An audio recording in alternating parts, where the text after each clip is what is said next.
Hello everyone, welcome back to my YouTube channel. मैं आप सबका एक बार आज फिर से स्वागत करती हूँ अपने यूट्यूब चैनल पर। और आज मैं आप सबके सामने यूपी टेट के बाल विकास के टॉप 30 क्वेश्चंस जो कि 2014 के हैं उसको प्रस्तुत करने वाली हूँ। आज का हमारा पहला प्रश्न है, अभिप्रेरणा का वर्गीकरण होता है। ऑप्शन ए है स्वाभाविक और कृत्रिम, ऑप्शन बी है कम महत्वपूर्ण तथा अधिक महत्वपूर्ण, ऑप्शन सी है जन्मजात तथा अर्जित, ऑप्शन डी है अभिप्रेरणा तथा प्रलोभन। आइए इसका एक्सप्लेनेशन देखते हैं। अब्राहम मैस्लो ने अभिप्रेरणा को दो भागों में वर्गीकृत किया है। पहला है जन्मजात अभिप्रेरण, जैसे भूख, प्यास, विश्राम, निद्रा आदि। दूसरा है अर्जित अभिप्रेरण, जैसे सामाजिक रुचि, प्रतिष्ठा आदि। इसी प्रकार थॉमसन ने भी अभिप्रेरण को दो भागों में वर्गीकृत किया है। पहला है स्वाभाविक अभिप्रेरण, जैसे खेलना, सुख प्राप्त करना आदि। दूसरा है कृत्रिम अभिप्रेरण, जैसे पुरस्कार, प्रशंसा, दंड आदि। अब आते हैं आज के प्रश्न नंबर 2 पर। आज का प्रश्न नंबर 2 है, सीखने की प्रक्रिया में सीखने का स्थानांतरण हो सकता है। पहला है ऑप्शन सकारात्मक, दूसरा ऑप्शन है नकारात्मक, तीसरा ऑप्शन है शून्य और ऑप्शन डी है ये सभी। तो इसका जो करेक्ट आंसर है वो है ऑप्शन डी। हमारे सीखने की प्रक्रिया में सीखने का स्थानांतरण सकारात्मक भी हो सकता है, नकारात्मक भी हो सकता है और शून्य भी हो सकता है। तो अब चलते हैं आज के तीसरे प्रश्न पर। तीसरा प्रश्न है, निम्न में से कौन सा मत अंतर्दृष्टि द्वारा सीखने की व्याख्या करता है। आइए इसका ऑप्शन देखते हैं। ऑप्शन पहला है मनोविश्लेषणवाद, ऑप्शन बी है व्यवहारवाद, ऑप्शन सी है संबंधवाद, ऑप्शन डी है गेस्टाल्टवाद। तो इसका जो करेक्ट आंसर है वो है ऑप्शन डी, गेस्टाल्टवाद। सीखने के अंतर्दृष्टि या सूझ के सिद्धांत का प्रतिपादन जर्मनी के गेस्टाल्टवादियों द्वारा किया गया था, इसलिए इस सिद्धांत को गेस्टाल्ट सिद्धांत भी कहते हैं। इसके अनुसार व्यक्ति संपूर्ण परिस्थिति को अपनी मानसिक शक्ति से अच्छी तरह समझ लेता है और फिर वह अपनी सूझ और अनुभव के द्वारा उस परिस्थिति या समस्या का समाधान करता है। इस सिद्धांत का प्रयोग सुल्तान नामक वनमानुष पर किया गया था। आइए चलते हैं आज के प्रश्न नंबर 4 पर। किस मनोवैज्ञानिक ने सीखने की सामग्री के रूप में निरर्थक शब्दों का प्रयोग किया। ऑप्शन ए है विलियम जेम्स ने, ऑप्शन बी है स्किनर ने, ऑप्शन सी है एबिंगहॉस ने, ऑप्शन डी है बार्ट लेट ने। इसका करेक्ट आंसर जो है वो है ऑप्शन सी, एबिंगहॉस ने। आइए इसका एक्सप्लेनेशन देखते हैं। एबिंगहॉस मनोवैज्ञानिक ने निरर्थक शब्दों का प्रयोग सीखने की सामग्री के रूप में प्रयोग करने को कहा है। उनके अनुसार निरर्थक शब्दों के प्रयोग से धीरे धीरे सार्थक शब्दों का प्रयोग करना आसान हो जाता है। अब चलते हैं आज के प्रश्न नंबर 5 पर। प्रश्न नंबर 5 है, सीखने के नियम दिए गए हैं। पहला ऑप्शन है पावलोव ने, ऑप्शन बी है स्किनर ने, ऑप्शन सी है थॉर्नडाइक ने, ऑप्शन डी है कोहलर ने। तो इसका जो करेक्ट आंसर है वो है ऑप्शन सी, सीखने के नियम दिए हैं थॉर्नडाइक ने। जैसा कि सीखने का नियम थॉर्नडाइक ने प्रतिपादित किया है। थॉर्नडाइक का पूरा नाम एडवर्ड थॉर्नडाइक था। यह यूएसए के एक मनोवैज्ञानिक थे। इन्होंने पशु व्यवहार तथा सीखने की प्रक्रिया दोनों पर कार्य किया था, जिससे उन्हीं के कार्य के आधार पर आधुनिक शैक्षिक मनोविज्ञान की नींव पड़ी। जैसे कि आप सब जानते हैं, शैक्षिक मनोविज्ञान का जनक भी थॉर्नडाइक को कहा जाता है। थॉर्नडाइक ने सीखने के मुख्यतः 3 नियम दिए थे। पहला नियम था तत्परता का नियम, दूसरा नियम प्रभाव का नियम, तीसरा नियम था अभ्यास का नियम। अब आते हैं आज के प्रश्न नंबर 6 पर। प्रश्न नंबर 6 है, सीखना है व्यवहार में परिवर्तन। ऑप्शन बी है अनुभव तथा अभ्यास का परिणाम, ऑप्शन सी है व्यवहार में अपेक्षाकृत स्थायी परिवर्तन, ऑप्शन डी है ये सभी। तो इसका करेक्ट आंसर है ऑप्शन डी, सीखना हमारे व्यवहार में परिवर्तन लाना है, अनुभव तथा अभ्यास का परिणाम होता है और व्यवहार में अपेक्षाकृत स्थायी परिवर्तन आता है। अब आते हैं आज के क्वेश्चन नंबर 7 पर। आज का प्रश्न नंबर 7 है, शारीरिक वृद्धि और विकास को कहते हैं। ऑप्शन ए है तत्परता, ऑप्शन बी है अभिवृद्धि, ऑप्शन सी है गतिशीलता, ऑप्शन डी है आनुवंशिकता। तो इसका जो करेक्ट आंसर है वो है ऑप्शन बी। शारीरिक वृद्धि और विकास को हम अभिवृद्धि कहते हैं। शारीरिक वृद्धि एवं विकास को अभिवृद्धि कहते हैं क्योंकि अभिवृद्धि एक निश्चित समय तथा एक निश्चित सीमा तक चलती है और शारीरिक विकास भी एक निश्चित समय एवं सीमा के अंतर्गत होता है। अब आते हैं प्रश्न नंबर 8 पर। चिंतन संज्ञानात्मक पक्ष में एक मानसिक क्रिया है, यह कथन दिया है। ऑप्शन ए है डीवी द्वारा, ऑप्शन बी है गिलफर्ड द्वारा, ऑप्शन सी है क्रूज द्वारा, ऑप्शन डी है रॉस द्वारा। तो इसका जो करेक्ट आंसर है वो है ऑप्शन डी, रॉस द्वारा। चिंतन संज्ञानात्मक पक्ष में एक मानसिक क्रिया है, यह कथन रॉस द्वारा दिया गया था। अब आते हैं आज के प्रश्न नंबर 9 पर। बाल मनोविज्ञान के आधार पर कौन सा कथन सर्वोत्तम है? ऑप्शन ए है सारे बच्चे एक जैसे होते हैं, ऑप्शन बी है कुछ बच्चे एक जैसे होते हैं, ऑप्शन सी है कुछ बच्चे विशिष्ट होते हैं, ऑप्शन डी है प्रत्येक बच्चा विशिष्ट होता है। तो इसका जो करेक्ट आंसर है वो है ऑप्शन डी, प्रत्येक बच्चा विशिष्ट होता है। अब आते हैं आज के प्रश्न नंबर 10 पर। बाल मनोविज्ञान का केंद्र बिंदु है। ऑप्शन ए है अच्छा शिक्षक, ऑप्शन बी है बालक, ऑप्शन सी है शिक्षण प्रक्रिया, ऑप्शन डी है विद्यालय। तो जैसा कि हम सब जानते हैं, बाल विकास जो विषय है हमारा वो पूरी तरह से बालक केंद्रित होता है। तो इसका करेक्ट आंसर होगा ऑप्शन बी, बाल मनोविज्ञान का केंद्र बिंदु बालक होता है। अब आते हैं आज के 11वें प्रश्न पर। अच्छी स्मृति की विशेषताएं हैं। ऑप्शन ए है शीघ्र पुनः स्मरण, ऑप्शन बी है शीघ्र पहचान, ऑप्शन सी है अच्छी धारणा, ऑप्शन डी है ये सभी। तो इसका जो करेक्ट आंसर है वो है ऑप्शन डी। स्मृति एक क्षमता है जिसके सहारे उद्देश्यपूर्ण कार्य किए जाते हैं तथा व्यक्ति विवेकशील चिंतन करता है तथा वातावरण के साथ प्रभावकारी ढंग से समायोजन करता है। अच्छी स्मृति की निम्न विशेषताएं होती हैं, जैसे कि शीघ्र पुनः स्मरण, हम कोई चीज़ जल्दी याद कर लेते हैं, और दूसरा है पहचान, हम किसी चीज़ को जल्दी पहचान लेते हैं। तीसरा है अच्छी धारण, मतलब वह हमें लंबे समय तक याद रहती है, और चौथा है समायोजन आदि। अब आते हैं प्रश्न नंबर 12 पर। संवेग शब्द का शाब्दिक अर्थ है। ऑप्शन ए है क्रोध और भय, ऑप्शन बी है स्नेह तथा प्रेम, ऑप्शन सी है उत्तेजना या भाव में उथल पुथल, ऑप्शन डी है उपरोक्त में से कोई नहीं। तो इसका जो करेक्ट आंसर है वो है ऑप्शन सी, उत्तेजना या भावों का उथल पुथल।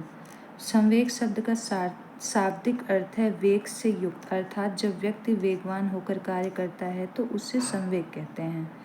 अंग्रेजी भाषा में संवेग को इमोशन कहते हैं। ई का अर्थ अंदर से तथा मोशन का अर्थ गति है, अतः अंग्रेजी इमोशन शब्द का अर्थ आंतरिक भाव को बाहर की ओर गति देने से है। तो इसका करेक्ट आंसर है ऑप्शन सी, उत्तेजना या भाव में उथल पुथल। अब आते हैं आज के प्रश्न नंबर 13 पर। कौशल सीखने की पहली अवस्था है। ऑप्शन ए है यथार्थता, ऑप्शन बी है कल्पनाशीलता, ऑप्शन सी है समन्वय, ऑप्शन डी है अनुकरण। तो इसका जो करेक्ट आंसर है वो है ऑप्शन डी, अनुकरण। हमारी कौशल सीखने की जो सबसे पहली अवस्था होती है वह है अनुकरण, मतलब हम किसी के व्यवहार की नकल करके, या किसी अगर कोई व्यक्ति अगला व्यक्ति कोई कुछ कर रहा है तो उसकी नकल उतार कर हम वैसा ही कार्य करते हैं, तो इसको अनुकरण कहते हैं, मतलब दूसरों के थ्रू सीखना। अब आते हैं आज के प्रश्न नंबर 14 पर। मानसिक आयु के प्रत्यय का सर्वप्रथम प्रयोग किया। ऑप्शन ए है थॉर्नडाइक ने, ऑप्शन बी है गिलफर्ड ने, ऑप्शन सी है स्पीयरमैन ने, ऑप्शन डी है विनय साइमन ने। तो जैसा कि हम सब जानते हैं कि मानसिक आयु के प्रत्यय का सर्वप्रथम प्रयोग विनय साइमन ने किया था। मानसिक आयु के संप्रत्यय का प्रतिपादन विनय के द्वारा किया गया था। स्पष्ट है कि किसी व्यक्ति की मानसिक आयु उस व्यक्ति के मानसिक विकास की अवस्था को बताती है तथा इसके आधार पर बालकों को मंद बुद्धि, तीव्र बुद्धि आदि विभिन्न वर्गों में विभाजित किया जाता है। सन 1905 में विनय ने अपने सहयोगी साइमन के साथ मिलकर पहला सफल बुद्धि परीक्षण किया। अब आते हैं आज के प्रश्न नंबर 15 पर। प्रश्न नंबर 15 है शैशवावस्था के लिए उत्तम शिक्षण विधि है। ऑप्शन ए है मॉन्टेसरी विधि, ऑप्शन बी है खेल विधि, ऑप्शन सी है किंडरगार्टन विधि, ऑप्शन डी है ये सभी। तो इसका जो करेक्ट आंसर है वो है ऑप्शन डी। 0 से 6 वर्ष तक की अवस्था को शैशवावस्था कहते हैं। इस अवस्था में शिशु को मॉन्टेसरी शिक्षा विधि, किंडरगार्टन विधि तथा खेल विधि से शिक्षा दी जाती है। इस प्रकार की शिक्षण पद्धति वर्तमान समय में प्लेवे स्कूल में अपनाई जाती है। अब आते हैं आज के प्रश्न नंबर 16 पर। बाल विकास में ऑप्शन ए है प्रक्रिया पर बल है, ऑप्शन बी है वातावरण और अनुभव की भूमिका पर बल है, ऑप्शन सी है गर्भावस्था के से किशोरावस्था तक का अध्ययन होता है, ऑप्शन डी है उपयुक्त सभी पर। तो इसका जो करेक्ट आंसर है वो है ऑप्शन डी। बाल विकास में बाल विकास की प्रक्रिया पर बल दिया जाता है, वातावरण और अनुभव की भूमिका पर बल दिया जाता है, गर्भावस्था से किशोरावस्था तक का अध्ययन किया जाता है, वंशानुक्रम का विकास पर पड़ने वाले प्रभावों का अध्ययन किया जाता है, विकास के विभिन्न सिद्धांतों का अध्ययन किया जाता है आदि। अब आते हैं आज के प्रश्न नंबर 17 पर।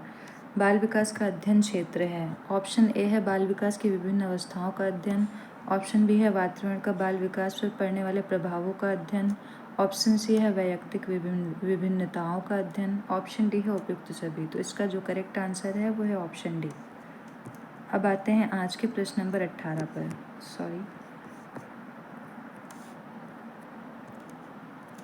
सर्वाधिक उपयुक्त जीवित सर्वाइवल ऑफ द फिटेस्ट रहता है का सिद्धांत है। ऑप्शन ए है लेमार्क का, ऑप्शन बी है हैरिसन का, ऑप्शन सी है डार्विन का, ऑप्शन डी है मैकडूगल का। तो इसका जो करेक्ट आंसर है वो है ऑप्शन सी।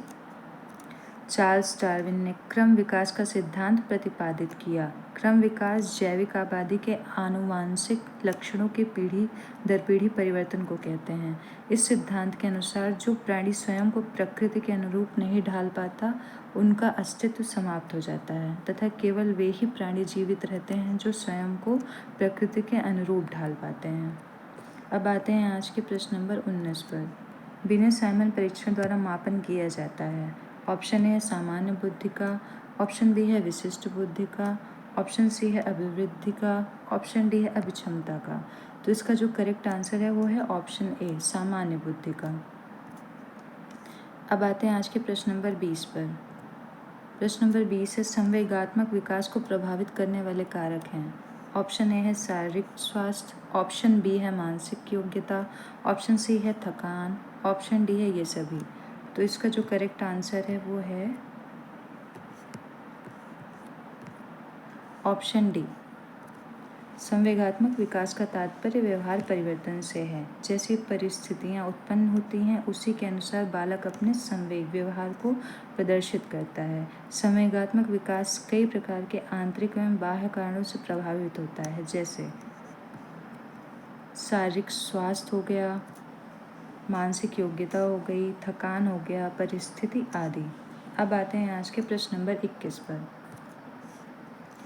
सामाजिक प्रत्याशाओं के अनुरूप व्यवहार की योग्यता का अधिगम सामाजिक विकास कहा जाता है। उक्त कथन है ऑप्शन ए है हरलॉक का, ऑप्शन बी है टीपी नन का, ऑप्शन डी है मैकडूगल का, ऑप्शन डी है रॉस का। तो इसका जो करेक्ट आंसर है वो है ऑप्शन ए हरलॉक का। अब आते हैं आज के प्रश्न नंबर 22 पर। सीखने का सर्वाधिक उपयुक्त अर्थ है। ऑप्शन ए है कौशल अर्जन, ऑप्शन बी है ज्ञानार्जन, ऑप्शन सी है व्यवहार में परिमार्जन, ऑप्शन डी है वैयक्तिक समायोजन। तो इसका जो करेक्ट आंसर है वो है ऑप्शन सी व्यवहार में परिमार्जन। आइए इसका एक्सप्लेनेशन देखते हैं। अधिगम सीखने का मुख्य उद्देश्य बालक के व्यवहार में परिवर्तन लाना है ताकि परिस्थितियों के अनुरूप खुद को समायोजित करने के कौशल का विकास हो सके। अब आते हैं आज के प्रश्न नंबर 23 पर। वाणी दोष नहीं है। ऑप्शन ए है ध्वनि परिवर्तन और अस्पष्ट उच्चारण, ऑप्शन बी है धीमी या तेज गति से बोलना, ऑप्शन सी है हकलाना और तुतलाना, ऑप्शन डी है तीव्र अस्पष्ट वाणी। तो इसका जो करेक्ट ऑप्शन है वो है ऑप्शन बी, वाणी दोष धीमी या तेज गति से बोलना, इसको नहीं कहते हैं। अब आते हैं आज के प्रश्न नंबर 24 पर। प्रश्न नंबर 24 है, प्राथमिक स्तर पर मूल्यों की शिक्षा देने की सर्वोत्तम विधि है।